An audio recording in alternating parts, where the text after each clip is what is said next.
Con nosotros el señor Rodrigo Pacheco. Señor Pacheco. Mi querido Paco, con mucho gusto de saludarte. Como pues desde ayer, obviamente, y es natural, está muy diagnosticado todo el proceso de transición. Escuchamos el discurso, etcétera, y las distintas propuestas. Pero te quiero hablar de un tema un poco distinto, porque a lo mejor muchos de los que nos están escuchando dicen, bueno, algo diferente. Y ahorita hablamos de la coyuntura. Simplemente decir que el peso se ha apreciado un poco. Me ha llamado la atención. Yo no lo atribuyo tanto al buenas señales o malas señales. Me parece que el peso lleva cierto grado de inercia, es positivo sin duda, no es negativo, digamos. Si hubiera habido algo negativo entre ayer y hoy, pues claramente el tipo de cambio lo hubiera mostrado.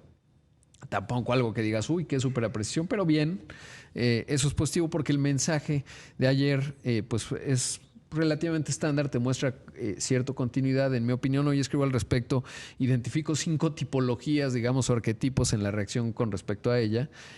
Conversaba con un buen amigo que yo me ubico en la D, ahí sí la lees, pero es más entendiendo que veo pues un cierto pragmatismo con ciertas tendencias en términos de lo que ayer dijo en el discurso, que es continuidad, o sea, la integración en la región Norteamérica, positivo en mi opinión, no tan positivo el definir la mezcla de participación en el sector energético, porque eso, bueno, pues puede acotar ciertamente la inversión privada que se requiere para el nivel de infraestructura que vamos demandando como país y sobre todo hacia dónde vamos. Respeto obviamente a la inversión privada, lo cual suena lógico, pero es importante que se reitere. Sí, Autonomía del Banco de México, que eso me parece extraordinario. También, sí. Visibilidad de necesitar mantener el equilibrio fiscal, se logre o no, independientemente de lo que venga en el paquete económico 2025, porque obviamente las calificadoras van a decir, bueno, pues no estoy seguro, ¿no? Si les creo o no. No tanto eso, sino que el objetivo siga siendo ese, porque no lo dudaba, porque lo viene diciendo ella desde hace tiempo, pero ya decirlo como presidente es importante y más ante el Congreso, porque pues justo si uno observa a los Petro o a los Lula, pues puede pasar a segundo plano el equilibrio fiscal. El hecho de que no pase es buena noticia en términos de que te dice el país se mantiene inercial en esa parte. Obviamente también con sus defectos, ¿no? Claro. Y eso es importante. Pero lo que te quiero contar, mi Paco, cambiando un poco de tema. Digo, Sí. nada más para poner como corolario. Primero, como un análisis del discurso, yo creo que en materia económica era lo esperado. Sí. Totalmente. Y eso es positivo, una parte negativa, pero lo veo más positivo que negativo. El tipo de cambio lo refleja. Pero además de todo, hay que acordarse del estilo de gobernar de estos gobiernos, valga la redundancia. El secretario de Economía y el secretario de Relaciones Exteriores respaldan mucho más una postura en favor de la inversión extranjera y en favor de los empresarios de este país que las palabras que puede decir en el Congreso. Yo creo que hay muchos analistas que los escuchaba ayer rabiosos que decían, es que no le tendió un puente a la oposición. Bueno, yo era de esos. Yo pensaría, te voy a decir que esperaba. Pero no rabioso, porque nunca estoy rabioso. No, pero, tú no eres rabioso. Exacto. No, lo que yo pensaba es que al final entiendo el idea. O sea, a ver, yo no esperaba que hubiera un rompimiento, ni mucho menos. Viene de una historia y un movimiento político que tiene que tener cierta consistencia. Es más, se vería muy extraño que no fuese así. Incluso me generaría más incertidumbre. Lo único es que creo que tendrías que tener en la estructura del discurso 2 asuntos. 1, abres tendiendo la mano, no a la oposición necesariamente, sino diciendo, pues soy presidenta de todos los mexicanos, y te apalancas de la parte histórica siendo la primera mujer, que fue el cierre del discurso que me pareció muy bueno, inspirador, digamos, porque lo que requiere es, o sea, tu primera carta de decir, ay, bueno, pues el fraude de 2006, no sé qué, no sé cuánto, te lo podías ahorrar, lo puedes mencionar porque era necesario mencionarlo, porque yo no vienes del vacío. Mira, sí. Primero que nada, era su fiesta. Sí. Y cuando es tu fiesta, tú dices a quién invitas, ¿no? Y qué música vas a poner. Eso es lo primero. Y así hay que verlo. Segundo, hay que entender de verdad la ideología, porque es que seguimos hablando como analistas sin tomar en cuenta la ideología de izquierda. No, se puede entender. Y espérame. Yo también te lo voy a decir, viendo a la oposición ahí, no, bueno, sí. Sentado con ellos Desastre. y platicando con ellos, digo, si ellos mismos no se respetaron, ¿por qué yo los voy a respetar? Ya los respetaré. O sea, ya habrá momentos. Pero yo en mi fiesta no le voy a decir, oye, gracias por absolutamente nada. Entiendo tu punto, pero tú eres un hombre muy pragmático y un hombre que vas por lo que le favorece a los mercados bien elaborados. Eso no pasa en México y si lleva 6 años de no pasar.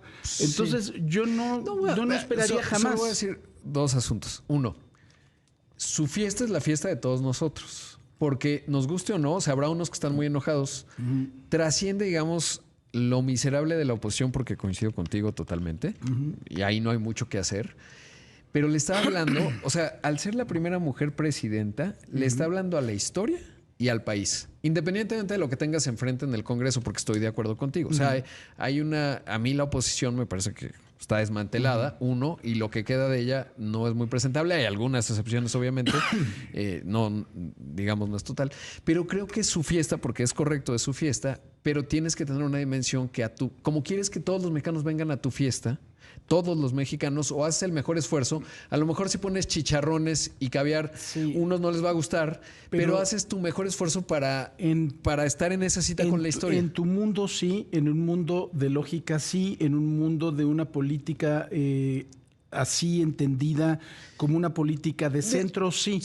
No en el mundo de la política de izquierda. Piénsalo o lo quiero ver. Es que no quiero renunciar, porque entiendo la lógica, obviamente, política. Lo que pasa es que creo que debemos aspirar, y creo que lo puede ser, o sea, yo sí creo que puede ocurrir, de figuras de Estado. No tendremos por qué esperar cosas baratas. Lo pienso de la siguiente manera. Tú y yo somos admiradores, o nos gusta mucho estudiar las biografías de distintos líderes. Uno de ellos, un Churchill.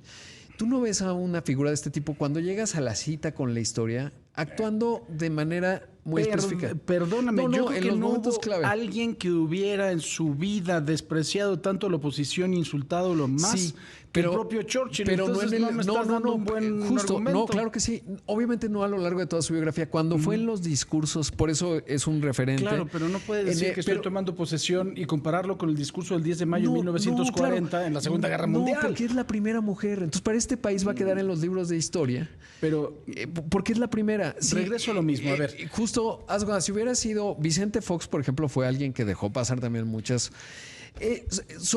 No es lo mismo, haz de cuenta, cuando toma posición López Obrador o cuando toma Peña Nieto, cuando toma Felipe Calderón. ¿Te acuerdas del discurso de López Obrador? Lo revisé ayer, sí. Fue un discurso muy conciliador. Muy conciliador. Muchísimo más que el de ayer. Sí, mucho más. Habló de la oposición, habló de ser presidente de todos los mexicanos. Sí, una parte. ¿Te parece que lo hizo? No, ¿verdad? Ahora, después de eso se radicalizó más. Era por el discurso. Y luego. Pero es que el discurso en estos gobiernos no sirve. No lo sé, pero no tendría. No, estaríamos ya en guerra con Estados Unidos. Es que te entiendo porque hay un equilibrio entre el pragmatismo de estar en México y el deber ser. Eso estamos de acuerdo. Pero pienso que en ciertos momentos de la historia, no lo aspiro porque soy realista y me conozco, soy muy pragmático. Pero es como si te digo, oye, en este momento los policías no te deberían pedir mordida. ¿Por qué me tengo que conformar? Entiendo que vivo en México y que así es la vida, ¿no? Pero hay un momento en donde estás frente al gran reflector de la historia. Es la primera mujer y es el Congreso. Después en el Zócalo podía haber dicho... Te voy a recomendar una lectura que a mí, después de leer muchas cosas, me abrió los ojos para entender eso que me estás diciendo. Y te entiendo bien. Sí. Se llama La Cuarta Espada de Santiago Roncayola. Lo voy a leer. Y sabes de quién habla, además lo vas a entender porque es un extremo total. Y no quiero... El que lo haya leído, que muy pocos, la verdad es que creo que lo hayan leído, es sobre Abimael Guzmán, claro, y el líder del Sendero Luminoso. Pero ahí te habla de la formación de la gente de izquierda radical. Lo vas a entender perfecto y vas a entender por qué. No había ni forma. Y además, si todo el mundo dice, no, es que ella es la candidata de López Obrador y López Obrador... ¿Alguien pretendía que fuera distinta? No, de acuerdo. Pues entonces hizo lo que haría López Obrador. Pues sí. No, pues ya. Punto. ¿Qué esperaban? Sí, no se enojen. No, yo no me enojo. O sea, no, tú no, pero sí escuché unos que estaban furiosos. Bueno, eso es otra cosa. Pero bueno. Tú no estás furioso. Yo no, para nada. Porque tú eres un tipo muy alegre. Exacto.